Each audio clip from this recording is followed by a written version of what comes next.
नमस्कार। India debate में आप सबका स्वागत है। मैं हूं आशुतोष पाठक। मित्रों, एक बहुत बड़ी घटना होने जा रही है और पिछले 24-25 घंटों में ये बहुत बड़ा मुद्दा बन गया है और इस पर तो चर्चा बहुत जरूरी है। ये एक अवार्ड है, the order of Saint Andrew the apostle. The order of Saint Andrew the apostle, ये अवार्ड है रूस का सर्वोच्च नागरिक सम्मान। किसे मिला? प्रधानमंत्री नरेंद्र मोदी को। 2024 में 2 बार की यात्रा हुई, 2025 में यात्रा हुई। 2025 में पुतिन आए, माफ कीजिएगा, 2024 में प्रधानमंत्री मोदी गए थे और 2025 में पुतिन आए भारत दिसंबर में। और दिसंबर में पुतिन के आने के बाद से ही डोनाल्ड ट्रंप ने खेल करना शुरू किया और भारत को परेशान करने की एक प्रकार से कोशिश शुरू कर दी। भारत के ऊपर अनाप शनाप टैरिफ लगाना शुरू कर दिया, धमकी देनी शुरू कर दी कि 500% लगा देंगे। उसके बाद एक घटना होती है वर्ल्ड इकोनॉमिक फोरम की। वर्ल्ड इकोनॉमिक फोरम स्विट्जरलैंड में है, आप सबको मालूम है। वर्ल्ड इकोनॉमिक फोरम एक एजेंडा है दुनिया भर के। उसको खुद ट्रंप कहते थे कि ये जितने एलीट माफिया हैं वो उनका एक क्लब है और ये विरोध करते थे माननीय ट्रंप साहब वर्ल्ड इकोनॉमिक फोरम का। लेकिन इस बार वर्ल्ड इकोनॉमिक फोरम में गए, वहां उन्होंने खूब खरी खोटी सुनाई। पहले तो अपने पड़ोसी देश कनाडा को खूब धोया, फिर उसके बाद इमैनुअल मैक्रो को धोया कि कौन चश्मा तुम लगाते हो, तुमको कोई शऊर नहीं है, बेवकूफ आदमी हो, तुम हमें आंख दिखा रहे हो। जिसको भी चाहा डोनाल्ड ट्रंप ने उसको धो दिया। और उसके बाद फिर घटना हुई वेनेजुएला की। वेनेजुएला की घटना तो पहले ही हो गई, उसको उठा के लेके चले आया था मदुरो को, और फिर धमकी देने लगा कि भाई हम तो डेनमार्क लेंगे, ग्रीनलैंड लेंगे। और इसी बीच में डेनमार्क ग्रीनलैंड की बात हो ही रही थी कि हमला कर दिया उन्होंने ईरान पे, और वो भी तब जब ईरान के साथ निगोशिएशन चल रहा है। और उस निगोशिएशन में इनका अपना दामाद कुशनर भी मौजूद है, डोनाल्ड ट्रंप साहब का। बातचीत हो रही है। पेंटागन जो डिफेंस है वो सलाह दे रहा है, वो कह रहा है कि ईरान अमेरिका पर कोई हमला नहीं करेगा। ये जो माहौल बनाया जा रहा है कि न्यूक्लियर हमला कर सकता है, ये बात बिल्कुल झूठ है। ईरान कोई हमला करने नहीं जा रहा है। ईरान की अभी कैपेसिटी नहीं है कि वो अमेरिका पर आकर के अननेसेसरी वॉर थोप दे और हमला कर दे।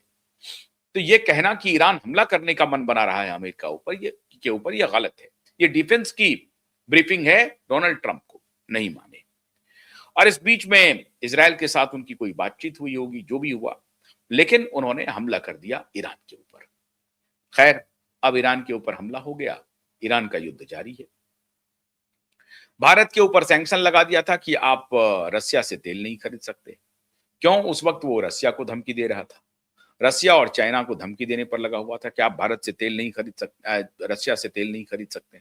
आप जो तेल खरीद रहे हैं उसके बदले में उनको आर्थिक मदद मिल रही है और उस आर्थिक मदद का वो इस्तेमाल यूक्रेन के साथ युद्ध लड़ने में कर रहा है। अनाप शनाप उलूल जुलूल, जिसका कोई सिर नहीं पैर नहीं, इस तरह का आर्गुमेंट दे रहा था डोनाल्ड ट्रंप। कल डोनाल्ड ट्रंप की प्रधानमंत्री मोदी से बातचीत हुई फोन पर। 28 फरवरी को जब उन्होंने अटैक किया है ईरान के ऊपर, उसके बाद पहली बार डोनाल्ड ट्रंप ने नरेंद्र मोदी से बातचीत की है। दोनों की बातचीत हुई, बड़ी अच्छी बातचीत हुई। प्रधानमंत्री का एक ब्रीफ आया कि भाई हमने उनसे कहा है युद्ध कोई इलाज नहीं है, शांति चाहिए, हम सबको शांति चाहिए, शांति से काम करें तो ज्यादा बेहतर होगा। इस बीच में हमारा जो पड़ोसी देश है पाकिस्तान, वो अपना अलग राग अलाप रहा है। वो कह रहा है कि हम तो मीडिएशन के लिए तैयार हैं और इस्लामाबाद सबसे माकूल जगह है जहां पर इजराइल, अमेरिका और ईरान तीनों बैठ सकता है। खबर भी आई कि पाकिस्तान मीडिएशन का काम कर रहा है। पाकिस्तान मीडिएशन का काम इसलिए कर रहा है कि उसको लग रहा है कि पाकिस्तान को मदद करता रहा है ईरान। उस तरह से ईरान ने कभी पाकिस्तान की मदद नहीं की। खासतौर से भारत पाकिस्तान के मुद्दे पर वो ईरान के साथ, पाकिस्तान के साथ खड़ा नहीं हुआ कभी ईरान। हाँ, ऑपरेशन सिंदूर के दौरान थोड़ी बहुत लीनियंसी थी, क्योंकि उनको लग रहा था कि भारत अमेरिका के साथ खड़ा है, भारत इजराइल के साथ खड़ा है। इसलिए उनकी थोड़ी बहुत लीनियंसी थी। खैर, जो भी मुद्दा रहा हो, लेकिन पाकिस्तान कह रहा है कि हम मीडिएशन के लिए तैयार हैं। इसका कोई ज्यादा महत्व है नहीं पाकिस्तान का। इसके बारे में मैंने आपको विस्तार से बात बताई है कि कैसे तुलसी गबार्ड ने कहा है कि पाकिस्तान दुनिया के लिए सबसे खतरनाक है। वो टेररिस्टों की मैन्युफैक्चरिंग यूनिट है उनके पास, टेररिस्ट ही वो प्रोड्यूस कर रहा है, चाहे वो पड़ोसी देश के ऊपर हमला करे या पूरी दुनिया के अन्य देशों में हमला करे। दुनिया के अन्य देशों में जा करके उनके दर्शन को आगे बढ़ाने का धंधा करता है और एक्सट्रीमिज्म को बढ़ाता है, और कट्टर इस्लाम का समर्थक देश है पाकिस्तान। ये तुलसी गबार्ड का है मानना। अब तुलसी गबार्ड कौन है आप सबको मालूम है, बताने की जरूरत नहीं है। आज जो मैं चर्चा करने वाला हूं, जो बात बताने आया हूं, वो बात है सरगेई लावरोव, विदेश मंत्री हैं रसिया के। उनके हवाले से खबर आई है कि भारत के प्रधानमंत्री नरेंद्र मोदी रूस जा रहे हैं। अब 2026 में ही जा रहे हैं। अब 2026 में जा रहे हैं तो क्या अभी जा रहे हैं या एक आध 2 महीने के बाद जाएंगे? बातचीत चल रही है, शेड्यूल तय नहीं हुआ है, लेकिन यह कंफर्म हो गया है कि प्रधानमंत्री मोदी रूस जा रहे हैं। अगर इजराइल, अमेरिका, ईरान के युद्ध के मध्य प्रधानमंत्री मोदी की कोई यात्रा शेड्यूल हो जाती है रसिया की, तो ऐसी परिस्थिति में 28 फरवरी के बाद किसी भी राष्ट्राध्यक्ष का दूसरे देश में जाने की ये बहुत ही महत्वपूर्ण यात्रा होगी। आपको मालूम होगा कि अप्रैल की यात्रा प्लान्ड है डोनाल्ड ट्रंप की चाइना की, लेकिन उसे मुलतवी कर दिया गया है, उसे एक्सटेंड कर दिया गया है। जो अप्रैल में जाने की बात थी वो अब टल गया है। नई तारीख कोई आई नहीं है, नया महीना कोई आई नहीं है। जाना एक शेड्यूल है कि 2026 में ही डोनाल्ड ट्रंप चाइना की यात्रा करेंगे, लेकिन अभी तक कोई उसका शेड्यूल आया नहीं है। भारत के प्रधानमंत्री की रूस यात्रा की घोषणा हो गई, कंफर्म हो गया, और ये कोई एरू गैरू नत्थू खैरू लोगों ने कह दिया या सोर्सेस के हवाले से है, ऐसा नहीं है। जो रसिया के विदेश मंत्री हैं वो आकर के ब्रीफ करते हैं और वो कहते हैं कि प्रधानमंत्री मोदी जल्द ही रसिया की यात्रा करेंगे। जिस प्रधानमंत्री मोदी को रसिया ने अपना सर्वोच्च नागरिक सम्मान दिया है, अब आप कल्पना कीजिए। इसीलिए कहते हैं कुछ ना कुछ तो भारत में है। लोग लगातार ये कह रहे हैं कि भारत की फॉरेन पॉलिसी बहुत गड़बड़ा गई है, इंडिविजुअल फॉरेन पॉलिसी है। राहुल गांधी भी अभी कह रहे थे कि मोदी की जो पर्सनल पॉलिसी है वही फॉरेन पॉलिसी हो गई है, और मोदी कंप्रोमाइज्ड है, इसलिए इंडिया भी कंप्रोमाइज्ड हो गया है। और भारत को अपने दर्शन में परिवर्तन करना चाहिए। कौन सा दर्शन करना चाहिए? वही खिलाफत वाला दर्शन जिसको गांधी जी ने समर्थन किया था। आप कहें तो वही समर्थन करते हैं। खिलाफत का समर्थन इसलिए किया था क्योंकि लग रहा था कि उनको समर्थन कर देंगे तो हमको आजादी मिल जाएगी। ये चाहते हैं आप क्या? या इंग्लैंड का समर्थन कर देंगे वर्ल्ड वॉर में तो हमको आजादी मिल जाएगी? आप इस तरह की फिलॉसफी को चाहते हैं? ऐसा नहीं हुआ। 1950 के बाद आप तो नॉन अलाइंड मूवमेंट में रहे, लेकिन आप लीनियंट रहे टुवर्ड्स इन्हीं देशों के प्रति, लीनियंट रहे। नॉन अलाइंड मूवमेंट के मेंबर तो बने। आज उसी नॉन अलाइंड के मुद्दे पर भारत चल रहा है। मैंने अभी एक वीडियो भेजा है, अगर आप वो चला सकें, जिस वीडियो का मैं जिक्र करना चाहूंगा कि वर्ल्ड मीडिया कैसे दिखाती है, वर्ल्ड मीडिया कैसे कह रही है कि भारत कमाल की पॉलिसी करता है। वो अमेरिका का भी डियर फ्रेंड है, रसिया का भी डियर फ्रेंड है, चाइना का भी डियर फ्रेंड है, यूरोपियन यूनियन का भी डियर फ्रेंड है, पूरी दुनिया का डियर फ्रेंड है। और अभी ईरान में युद्ध चल रहा है, पूरी दुनिया का टैंकर फंसा हुआ है, चाइना का टैंकर निकल रहा है और भारत का टैंकर निकल रहा है। भारत के प्रधानमंत्री ने ईरानी राष्ट्रपति से बात की और उन्होंने कहा कि माय डियर फ्रेंड, और ये कहते हुए ही ईरान ने भारत के टैंकर्स को स्ट्रेट ऑफ हॉर्मुज से आने की अनुमति दे दी। 2 टैंकर उनके पहुंच Just this चुके हैं morning, India's और भी Reliance tanker confirmed it's like one of the largest industrial conglomerates in India. They just purchased 5 million barrels of Iranian formerly sanctioned oil, a bunch of ships that just passed through the Straits of Hormuz straight on their way to New Delhi. All right. And so the Indians, again, look, it's not just my heritage. I just respect the way these people conduct business. They're like, look, we're not with America. We're not with Russia. We're in it for us. There's cheap oil on the market. We're going to buy it. What did they do? They're not party to the war. They called the Iranians up. Modi's like, my dear friend, the president of Iran. Every leader is his dear friend. He calls them up and he's like, hey, I need my ships through. I need oil. They're like, okay, no worries. Although I think the U.S.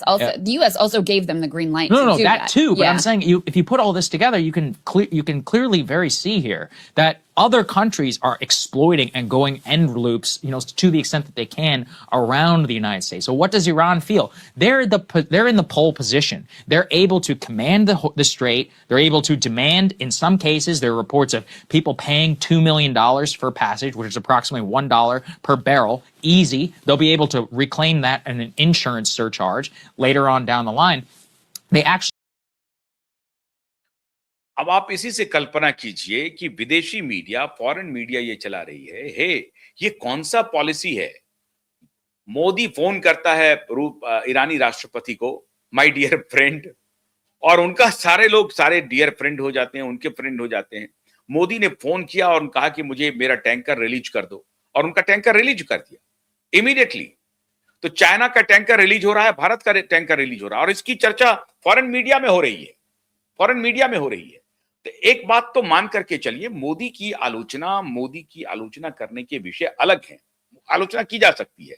इस मुद्दे पर मैं कल बात करूंगा कि मोदी कैसे डरा रहे हैं देश को, लेकिन उस पर मैं चर्चा करूंगा बाद में। लेकिन एक बात तो समझिए कि मोदी ने ईरान के राष्ट्रपति को फोन किया और इनका दोनों टैंकर रिलीज हो गया। कुछ तो बात होगी। फॉरेन मीडिया कह रही है कि भारत उसी फिलॉसफी को आगे बढ़ा रहा है, सारे दोस्त हैं, उनकी दुश्मनी किसी से नहीं है। वही पंडित नेहरू का नॉन अलाइन मूवमेंट का खेल है, हम किसी के साथ नहीं हैं और हम सबके साथ हैं। मतलब हम किसी गुट में नहीं हैं, ना दक्षिण में है, ना लेफ्ट में है, ना राइट में है, ना लेफ्ट में है, ना राइट में है। हम किधर भी नहीं है, नहीं तो हम सब जगह हैं, सबके साथ हैं। ये जो फिलॉसफी है, भारत उसी मार्ग पर चल रहा है। लेकिन राहुल गांधी कह रहे हैं कि नहीं, आप यकायक खड़े हो जाइए ईरान के साथ और इजराइल को आप धोखा दे दीजिए। ये कौन सी रणनीति बनाना चाहते हैं मुझे नहीं मालूम। ये कौन सी नीति लेके आ रहे हैं कि नहीं, इजराइल जो आपके साथ हमेशा हर युद्ध में खड़ा रहा, आज इजराइल के सहयोग के बिना आपकी सामरिक शक्ति बहुत कमजोर हो जाएगी। लेकिन आप इजराइल को धक्का देने में लगे हुए हैं। अमेरिका की तो बात समझ में आती है, लेकिन इजराइल को क्यों धक्का देने में लगे? इसलिए धक्का देने में लगे हैं, वहां आपका नैरेटिव थोड़ा सा सूट कर रहा है, आपके वोट बैंक को थोड़ा सा कंसोलिडेशन का आपका खेल चल रहा है। ये चलता रहेगा आपका। लेकिन अब जरा उस नैरेटिव को कैसे काउंटर कर रहे हैं मोदी, जरा वो देखिए। अगर मोदी रसिया की यात्रा करते हैं तो राहुल गांधी का जो वो वोट बैंक है जिसके ऊपर वो दावा कर रहे हैं, है कि नहीं है कहना मुश्किल है, वो वोट बैंक रसिया को बड़ी इज्जत करता है। रसिया को इज्जत करता है। क्यों इज्जत करता है? क्योंकि वो अमेरिका के खिलाफ खड़ा है और इजराइल के भी समर्थन में पूरी तरह से खड़ा नहीं है। रसिया एक ऐसा देश है, जैसे ही हमला हुआ खमेनेई के ऊपर, सार्वजनिक रूप से पुतिन ने कहा कि यह बहुत ही गलत हुआ है। चाइना ने भी सोच समझ करके बोला, लेकिन रसिया खुलेआम बोला कि यह बहुत ही गलत हुआ है, ईरान के ऊपर हमला नहीं होना चाहिए, यह गुंडागर्दी है अमेरिका की, खुल करके बोला। और उधर रसिया ईरान को अंदर खाने पूरी तरह से समर्थन कर रहा है। कहानी यह है। चाइना भी समर्थन कर रहा है। जानकारी इस बात की है डोनाल्ड ट्रंप को। अब डोनाल्ड ट्रंप चूंकि फंस गए हैं ईरान युद्ध में, पूरी तरह से फंस गए हैं। अमेरिका, मैंने कहा ना कि अमेरिका अगर इस युद्ध को और एस्केलेट किया तो यह तबाही की कगार पर खड़ा है, तबाही हो जाएगा अमेरिका। यह अमेरिकी साम्राज्य खत्म होने वाला है। और तभी मेरा एक शो था, आपने देखा होगा कि जब मैंने कहा कि ईरान ने तारीख लिख दी है अमेरिका के खात्मे की, अमेरिका उस तरफ धीरे धीरे बढ़ रहा है। और डोनाल्ड ट्रंप, मुझे तो लगता है कि निक्सन जैसे कहीं इम्पीच ना हो जाए। याद कीजिए 1970 में, 70-71 का दौर, जब वियतनाम में इनकी जबरदस्त हार हुई थी, और उसके बाद क्या हुआ था निक्सन के साथ। वही स्थिति डोनाल्ड ट्रंप की होने वाली है। अगर डोनाल्ड ट्रंप ने खुद को नहीं संभाला तो अमेरिका में इम्पीच हो सकते हैं, और ये उनका मिड टर्म ईयर है, मिड टर्म इलेक्शन ड्यू है अक्टूबर नवंबर में।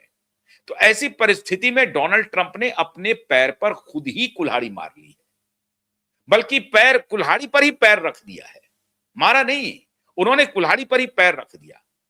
इंटेलिजेंस के लोग कह रहे हैं, डिफेंस के लोग कह रहे हैं कि ईरान आपके ऊपर कोई हमला नहीं करने जा रहा, आप खामखा ईरान पर हमला करके डिविएट करना चाहते हैं। क्या डिविएट करना चाहते हैं साहब? एप्स्टीन फाइल की गंदगी को डिविएट करना चाहते हैं। आपने अपने यहां जो आपके खिलाफ इतना घिनौना वातावरण बन रहा था, एप्स्टीन फाइल में जिस तरीके की आपकी संलिप्तता है पूरे अमेरिकन, जबकि मैंने इसके लेकर के एक पहले भी शो किया है, आप देख सकते हैं उसको, कि अमेरिका में अब इस तरह की कुरीतियां बहुत न्यू नॉर्मल हो गया है, न्यू नॉर्मल हो चुका है। नेताओं का व्यभिचार, खास करके सेक्सुअल एब्यूज, सेक्सुअल व्यभिचार न्यू नॉर्मल हो गया है अमेरिकी समाज के, उन्होंने एक्सेप्ट कर लिया। लेकिन ट्रंप के खिलाफ यह माहौल बन रहा था बड़ी तेजी से एप्स्टीन फाइल का। अब उससे मामले को डेविएट करने के लिए आपने बिल्कुल ऐसे लोगों की जान ली है, ऐसे लोगों की जान ली है, बच्चों की, बूढ़ों की, महिलाओं की। ये आपको रुलाएगा माननीय डोनाल्ड ट्रंप साहब, रुलाएगा आपको। यह बात सही है कि ऑर्थोडॉक्स, ईरान का जो ऑर्थोडॉक्स पहलू है उसको कंट्रोल करना बहुत जरूरी है, यह भी सही है। जो इस्लामिक कट्टरपंथ है उसको कंट्रोल करना, नियंत्रण में रखना जरूरी है, यह सही है। और वो इस्लामिस्ट समझ रहे हैं, वो धीरे धीरे खुद को परिवर्तित कर रहे हैं, खुद वो मानवीय जीवन की मुख्य धारा में कैसे आया जाए, कैसे सहिष्णु बना जाए, कैसे परस्पर विरोधी, परस्पर अलग अलग धर्मों के लोगों के साथ अपने जीवन को कैसे सहज बनाया जाए, इसके लिए इस्लामिक लोग जो हैं, इस्लाम को मानने वाले, अब तेजी से काम कर रहे हैं। वरना पाकिस्तान जैसे देश में देखिए कि उनको अब वो धर्म परायण बहुत नहीं रह रहे हैं, जो वहां की नॉर्मल आबादी है। सेना को छोड़ दीजिए, वो गिरोह है, पाकिस्तान तो कंट्री है ही नहीं, वो गिरोह है। उसी तरीके से ईरान में, उसी तरीके से अन्य मुस्लिम देशों में, सऊदी अरबिया में देख लीजिए, यूएई में देख लीजिए, आहिस्ता आहिस्ता मॉडर्न आउटलुक के साथ इस्लाम खुद को बदल रहा है, इस्लाम के मानने वाले खुद को बदल रहे हैं। वो कट्टरता से, हत्या से, लूट से, खसोट से खुद को बाहर कर रहे हैं। जो एक पक्ष है, जो एक आयाम रहा है, उससे खुद को इस्लाम बाहर कर रहा है। लेकिन आपने खमनेई को विलेन बना करके पूरे ईरान पर हमला कर दिया, जिसकी कोई आवश्यकता नहीं है। अब अगर मोदी रूस की यात्रा करेंगे तो क्या क्या बात होगी। अमेरिका अपने इतिहास में सबसे नाजुक दौर से गुजर रहा है, सबसे नाजुक दौर से। ये अमेरिकी इतिहास कह रही है कि जैसे यूएसएसआर खत्म हो गई थी 80s 90s में, उसी दौर में अमेरिका पहुंच रही है। अमेरिका की आर्थिक हालात बद से बदतर होते जा रहे हैं, सेनाओं पर खर्चे बढ़ते जा रहे हैं, और ये अमेरिका को एक बहुत बड़े दलदल में घसीटता जा रहा है। उस दलदल से अमेरिका का निकलना मुश्किल है।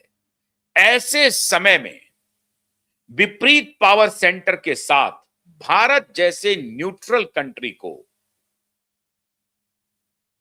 थोड़ी सी नजदीकी बढ़ाना अमेरिका के लिए खतरे की घंटी है।